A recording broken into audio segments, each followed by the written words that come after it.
সূরা নাজিয়াতে জাহান্নামীদের দুইটি বদ গুণ বর্ণনা করেছেন। আল্লাহ বলেছেন ফাআম্মা মান তাগা ওয়া আসারাল হায়াতাদ দুনিয়া। আল্লাহ বলেছেন যারা সীমা লঙ্ঘনকারী হবে, আল্লাহ দ্রোহী হবে, সীমারেখাকে অতিক্রম করে চলবে। নাম্বার 2 ওয়া আসারাল হায়াতাদ দুনিয়া, যারা পৃথিবীর জীবনকে বেশি বেশি করে অগ্রাধিকার দেবে। 60-70 বছর 80 বছর জীবনটাকে বেঁচে থাকাকালীন সকাল সন্ধ্যা সন্ধ্যা সকাল সারাটা জীবন যেন দুনিয়া দুনিয়া দুনিয়া দুনিয়া নিয়ে পড়ে আছে, আখিরাতের কোনো চিন্তাধারা নাই। তো যারা পৃথিবীকে বেশি করে অগ্রাধিকার দেবে, এদের মতন দুর্ভাগ্যবান পৃথিবীর আর কেউ নাই। ইবনে মাজাহ শরীফের হাদিস 4257 নম্বর হাদিস।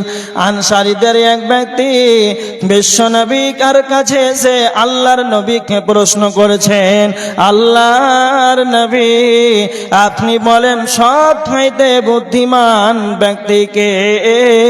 আল্লাহর নবী তখন বললেন আকসারুহুম লিল মাউতে যিকরা, যেই ব্যক্তি বেশি বেশি করে মরণকে স্মরণ করবে সেই ব্যক্তি হলো সবচাইতে চালাক।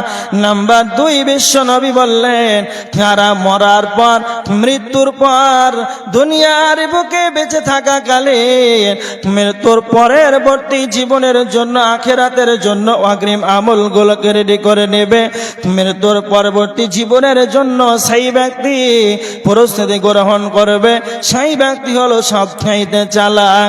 আর যারা হতভাগা দুর্ভাগ্যবান ব্যক্তিকে না, তো যারা দুনিয়ার বুকে বেশি বেশি অগ্রাধিকার দেবে। আল্লাহ সুবহানাহু ওয়া তাআলা বলেছেন সূরা আল ইমরানের 45 নম্বর আয়াত, ওয়া মান ইউরিদ সাওয়াবাদ দুনিয়া নুতিহি মিনহা ওয়া মান ইউরিদ সাওয়াবাল আখিরাতি নুতিহি মিনহা।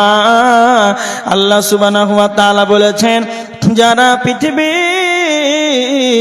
দুনিয়ার বিনিময় কামনা করবে আমি আল্লাহ তাদেরকে দুনিয়া দান করব, আর যারা আখিরাতের বিনিময় কামনা করবে তারা যেন আল্লাহ আমি তাদেরকে যেন আখিরাত দিয়ে দেব। তার মানে যারা দুনিয়া চাইবে শুধুমাত্র দুনিয়া দুনিয়া দুনিয়া নিয়ে পড়ে থাকবে, আমি আল্লাহ তাদেরকে যেন দুনিয়া দান করব।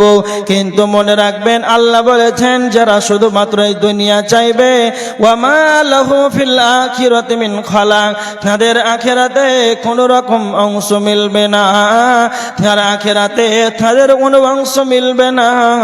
আর যারা চালাক হবে, যারা ইমানদার হবে, যারা বুদ্ধিমান হবে, তারা মহান রবের কাছে 3 খানা দোয়া করবে, রব্বানা আতিনা ফিদ দুনিয়া হাসানা ওয়া ফিল আখিরাতি হাসানা ওয়া কিনা আযাবান নার। যারা বুদ্ধিমান হবে তারা মহান রবের সামনে 3 খানা দোয়া করবে, রব্বানা আতিনা ফিদ দুনিয়া হাসানা, হে আমার মাবুদ ভয়ময়, হে আমার মালিক আল্লাহ আপনি আমাকে দুনিয়ার বুকে কল্যাণ দান করেন, দুনিয়াতে হাসানা দেন, ওয়া ফিল আখিরাতে হাসানা, আল্লাহ আপনি আমাকে আখিরাতে যেন হাসানা দেন, কল্যাণ দান করেন। সব চাইতে বড় যেটা আপনার কাছে কল্যাণ কামনা করি, ওয়া কিনা আযাবান নার, আল্লাহ আপনি আমাকে জাহান্নামের আগুন থেকে আমাকে নিষ্কৃতি দেন।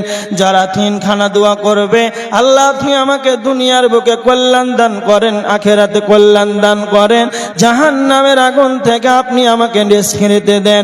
তো আমার আল্লাহ বলেছেন যারা এই রকম ভাবে 3 খানা দোয়া করবে তাদের আখিরাত যেন তাদের অংশ মিলবে, নচেত যারা শুধুমাত্র দুনিয়া চাইবে ওয়া মা লাহু ফিল আখিরাতি মিন খালাক, তাদের আখিরাতে কোনো রকম যেন অংশ মিলবে না। তাদের কি মিলবে? ওয়া আসারাল হায়াতাদ দুনিয়া, যারা দুনিয়ার বুকে বেশি করে অগ্রাধিকার দেবে তাদের ঠিকানা হবে ফা ইন্নাল জাহিমা হিয়াল মাওয়া, তাদের ঠিকানা হবে জাহান্নাম।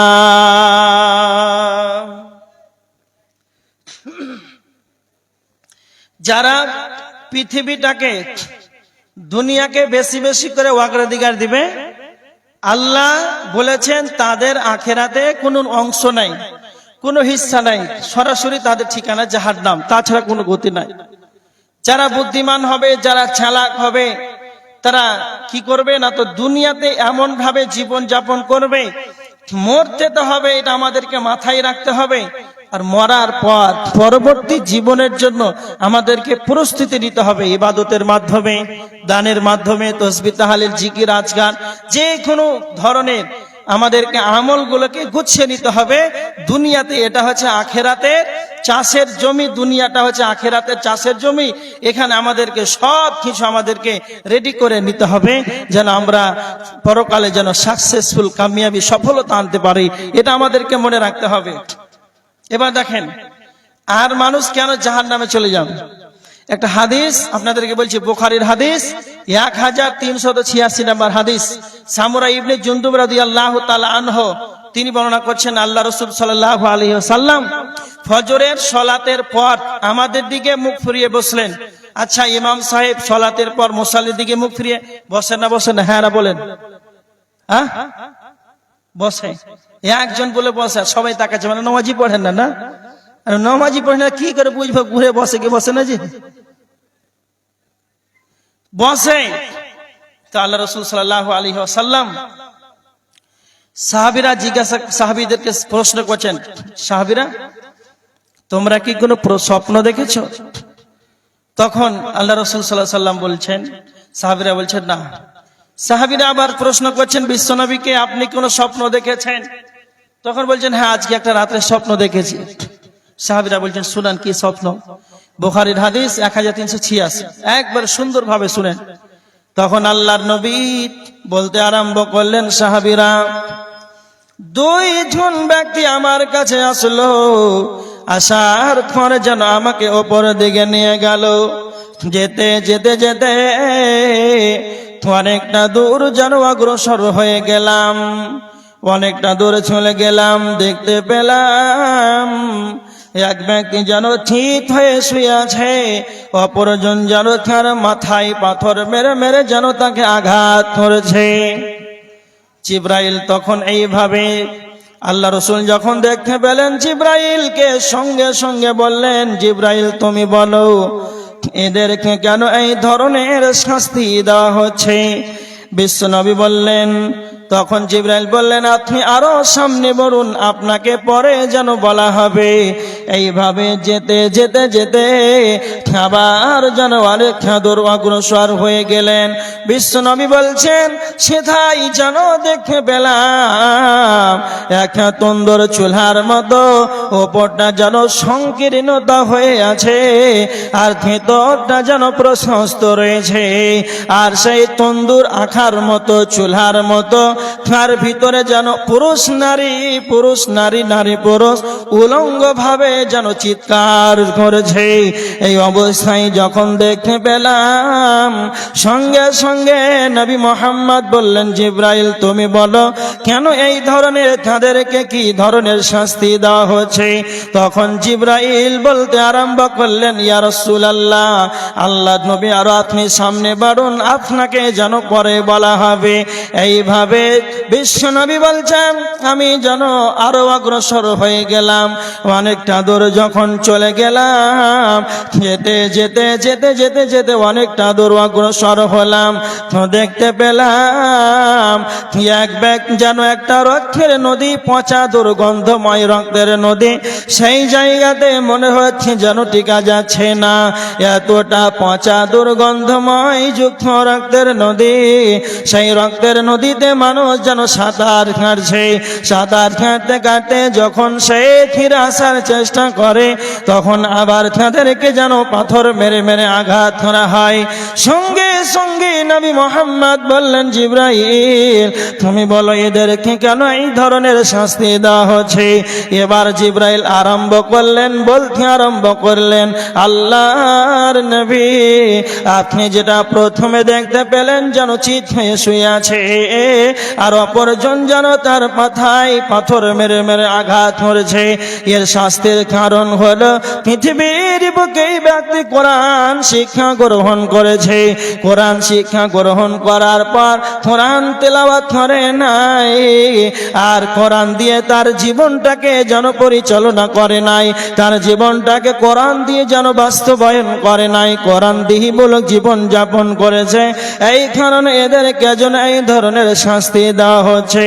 নাম্বার 2, বিশ্ব নবী কে জিবরাইল বলছেন, আল্লাহর নবী আপনি যেটা 2 নম্বর দেখতে পেলেন, একটা তন্দুর চুলার মতো আঁখার মতো হয়ে আছে, আর ভেতরটা যেন প্রশস্ত রয়েছে, আর তার ভিতরে নারী পুরুষ নারী যেন চিৎকার করেছে। এর কারণটা হলো এরা হলো জেনা করনেওয়ালা, ব্যভিচার করনেওয়ালি মেয়ে। এরা পুরুষ নারী উভয় যেন জেনার মতন জঘন্য পাপ করেছে। এই জেনা করার কারণে পুরুষ নারী, নারী পুরুষ যেন উলঙ্গ ভাবে সেই চন্দুর চুলহার মতো যেন তারা চিৎকার করেছে। এই অবস্থায় দেখতে পেলেন, তার মানে যারা জেনার মতন জঘন্য পাপে লিপ্ত হবে রে, তাদেরকে এই ধরনের যেন শাস্তি দেওয়া হবে। নাম্বার 3, বিশ্ব নবীকে জিবরাইল বললেন, 3 নম্বরে আপনি যেটা দেখতে পেলেন, পচা দুর্গন্ধময় যুক্ত রক্তের নদী, সেই রক্তের নদীতে যেন এতটা দুর্গন্ধময়, সেখানে যেন মানুষ সাঁতার কাটছে। এর কারণ হলো যারা সুদের মতন জঘন্য পাবে লিপ্ত হবে, যারা সুদ খাবে, যারা সুদ দেবে, যারা সুদ খাবে, যারা সুদ দেবে, সুদ দেওয়া সুদ খাওয়া উভয় যেন সম পরিমাণ গুনাহ। তার মানে যারা সুদ দেবে, যারা সুদ খাবে রে, এই রকম জঘন্য পাপে যারা লিপ্ত হবে, তাদেরকে এই ধরনের পচা দুর্গন্ধময় যুক্ত রক্তের নদীতে তাদেরকে ফেলে দেওয়া হবে।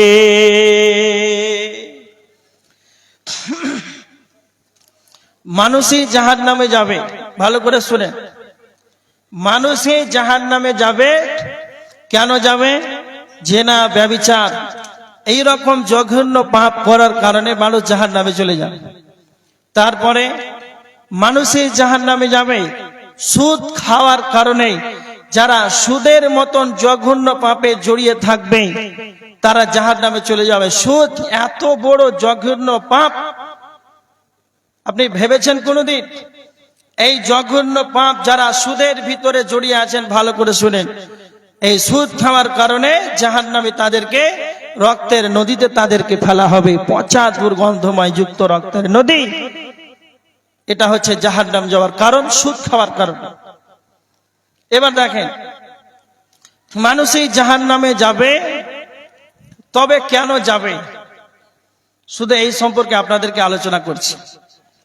একটা হাদিস, তিরমিজির হাদিস, 2004 নম্বর হাদিস। হযরতে আবু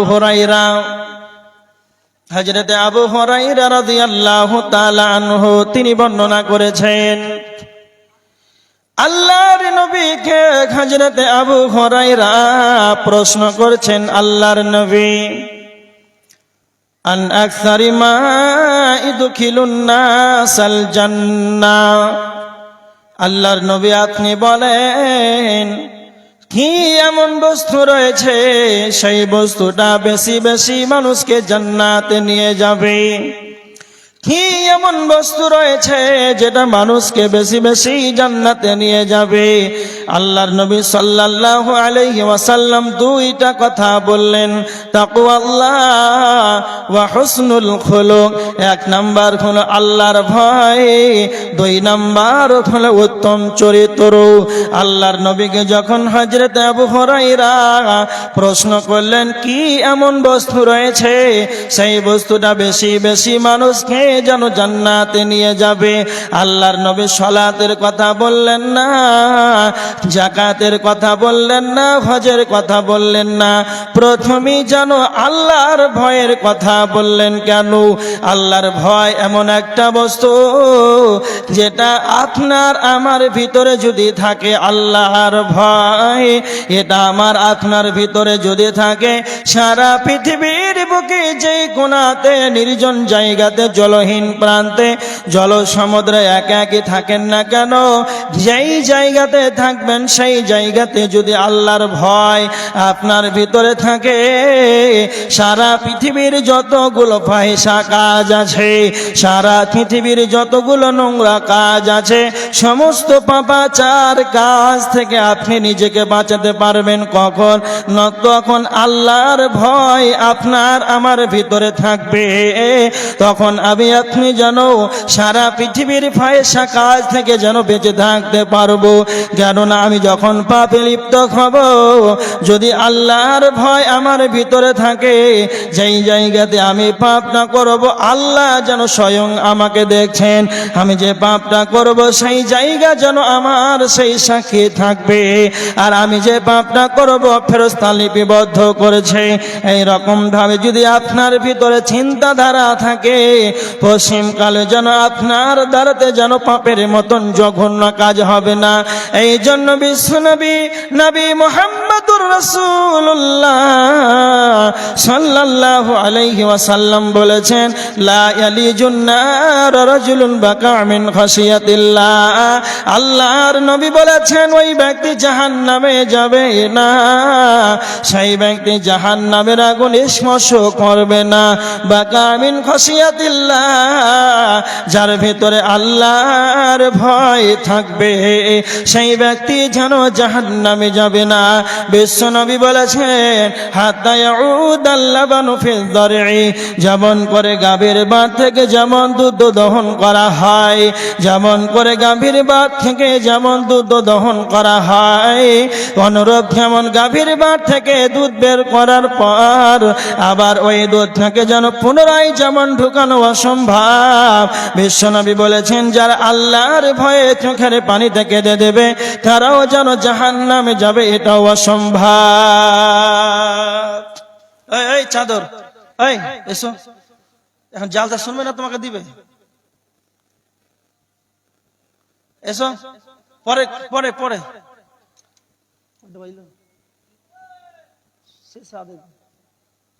এখন বসো, যখন বলবো তখন যাবে, ঠিক আছে?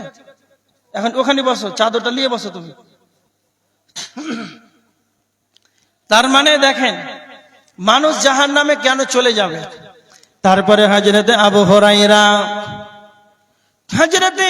হুরায়রা রাদিয়াল্লাহু তাআলা আনহু আবার বিশ্বনবীকে দ্বিতীয়বার প্রশ্ন করলেন, আল্লাহর নবী, আন আকসারি মা ইদখিলুন নাসান নার, কি এমন বস্তু রয়েছে সেই বস্তুটা বেশি বেশি মানুষকে জাহান্নামে নিয়ে যাবে।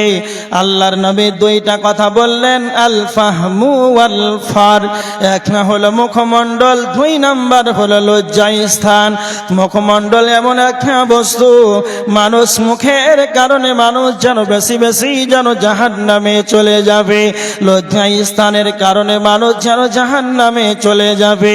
জবান আল্লাহ আমাদেরকে দিয়েছেন, মুখ দিয়েছেন, কথা বলার ক্ষমতা দিয়েছেন, আল্লাহ মাহুল বায়ান, আল্লাহ আমাদেরকে কথা বলার ক্ষমতা দিয়েছেন। পৃথিবীর বুকে এমন কোন প্রাণী নাই মানুষের চাইতে তাদের শক্তি বেশি হতে পারে, তারপর আল্লাহ তাদের মুখে যেন তালা মেরে রেখেছেন। আল্লাহ যেন মানুষদেরকে আমাদেরকে যেন কথা বলার ক্ষমতা দিয়েছেন, আল্লাহ যেমন আমাদেরকে কথা বলার ক্ষমতা দিয়েছেন, অনুরূপ আল্লাহ আমাদেরকে আবার টাইট করে দিয়েছেন। সূরা কফের 16-17 নম্বর আয়াত আল্লাহ বলেছেন, ইয ইয়াতালাক্কাল মুতালাক্কিয়ানি আনিল ইয়ামিনি ওয়া আনিশ الشمال قعيد ما يلفظ من قول إلا لديه رقيب عتيد আল্লাহ সুবহানাহু ওয়া তাআলা বলেছেন আমি তোমাদের ডানে বামে যেন দুইজন ফেরেশতাকে যেন নিয়োজিত করে রেখেছি তোমাদের ডানে বামে যেন দুইজন ফেরেশতাকে নিয়োজিত করে রেখেছি মা ইয়ালফিজ মিন কাউলিন ইল্লা লাদাইহি রাকিবুন আতীদ তুমি তোমার জবান দিয়ে মুখমণ্ডল দিয়ে যাই কিছু উচ্চারণ করো না কেন সমস্ত কিছুই যেন তালিবিবদ্ধ হচ্ছে তার মানে আল্লাহ আমাদেরকে কথা বলার ক্ষমতা দিয়েছেন আমরা যাই মুখে উচ্চারণ করি না কেন প্রত্যেকটা কথা যেন ফেরেশতারা লিপিবদ্ধ করেছে এই জন্য জবানকে কন্ট্রোল রাখতে হবে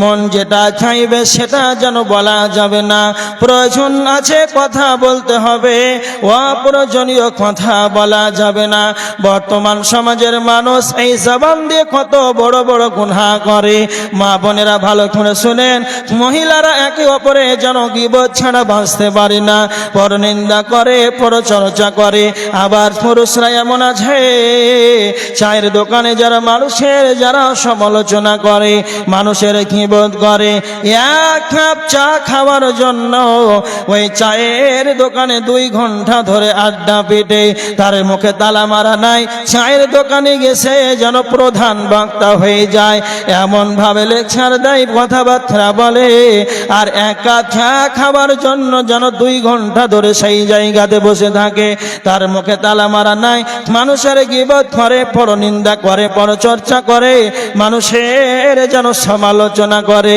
এই রকম ভাবে মানুষটি ৭০ বছর ধরে যদি চায়ের দোকানে বসে তার জীবনে ৩০-৪০ বছরে যদি 2 ঘন্টা করে চায়ের দোকানে বসে তে মানুষের গীবত করেছে এই জন্য আপনাদেরকে একটা কথা বলতে চাই আমার দিকে লক্ষ্য করেন পাঞ্জাব ব্যাংক যেমন রয়েছে টাকা জমা করা হয় স্টেট ব্যাংক রয়েছে সেখানে যেমন টাকা জমা করা হয় অনুরূপ চায়ের দোকানটা হলো পাপ জমা করার একটি ব্যাংকিং ব্যবস্থা যে যত চায়ের দোকানে যাবে তার তত পাপ হলো যেন একবারে নেকি পাপের যেন পাহাড়ে পরিণত হবে এইভাবে পরনিন্দা করতে করতে পরনিন্দা করতে করতে তার পাপে যেন পাহাড়ে পরিণত হয়ে যাবে এইভাবে তার পাপ যত বাড়বে তার জবানের কারণে মুখের দ্বারাতে এত পাপ বাড়তে বাড়তে বাড়তে যেন পাপের পাহাড়ে পরিণত হয়ে যাবে এজন্য বিশ্বনবী বলেছেন মান কানা ইউমিনু বিল্লাহি ওয়াল ইয়াউমিল আখির যদি তোমাদের আল্লাহর প্রতি যদি ঈমান থাকে যদি তোমাদের আখিরাতের প্রতি যদি ঈমান থাকে ফালিয়াকুল খায়রান তবে তোমরা ভালো ভালো ভালো কথা বলবে আউলিয়া স্মুত নাচে চুপ থেকে যাও প্রয়োজন আছে ভালো কথা বলো নচে চুপ থেকে যাও অপ্রয়োজনীয় কথা বলা যাবে না প্রয়োজন মাফিক কথা বলতে হবে বিশ্বনবী বলেছেন সুম্মা সাকাতা নাজা যে চুপ থাকলো সে যেন পরিত্রাণ পেয়ে গেল জরিয়টা নারল তোরা ঈমান সদা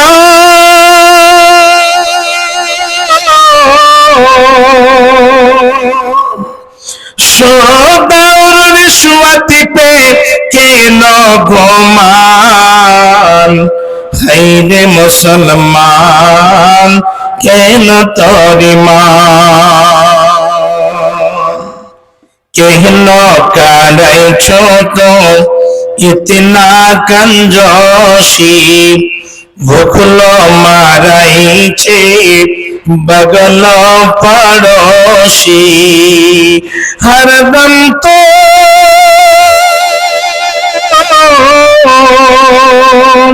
হরদম তো চোড়াইছ মুরগার রান হায়রে মুসলমান কেন তোর মান দিন রাত ভটকাইছে পিয়াইছে তারি সুন্নতের দুশ্মন ছে মরওয়াইছে দাড়ি ওকর চেহারা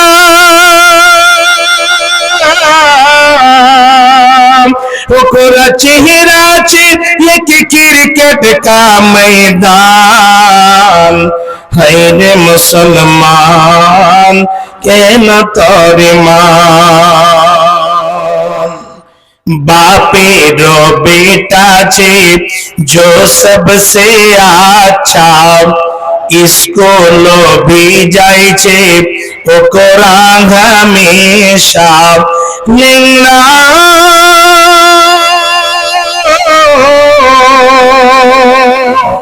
लिंगना काना को मदरसा में दान হায়রে মুসলমান কেন তোরে মান কাহার রইল ইজ্জত তোর কাহার রইল শান জারিও তানা রলো তোরা ঈমান